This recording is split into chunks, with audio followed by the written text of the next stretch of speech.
Hi, everybody. My name is Kevin. I'm from northern Minnesota. I am a realtor, so I originally wanted to look at drones, to help me increase my sales.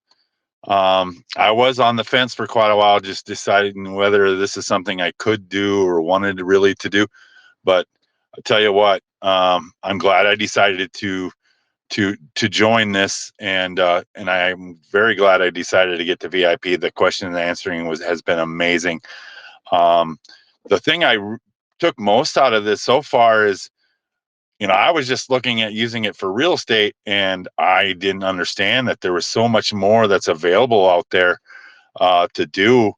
That this could be something more than just helping me sell more real estate. That I could be using this to make my own income just from drones.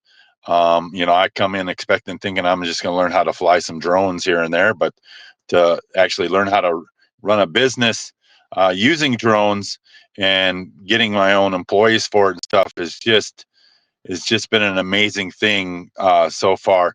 And Damon and Diego have been just amazing. They're awesome to listen to. They are very energetic, and it's something that's it's a long day, uh, but they make it seem a lot shorter. They keep everybody going and interacting. It's been nothing but positive for this, and I tell you what, I'm glad I did this, and I would do it again if I had to. And I recommend that all you out there, if you're on that fence, jump that fence, get going, because this is a heck of an idea, and it's an amazing, amazing thing. I can't wait to get going. Thank you.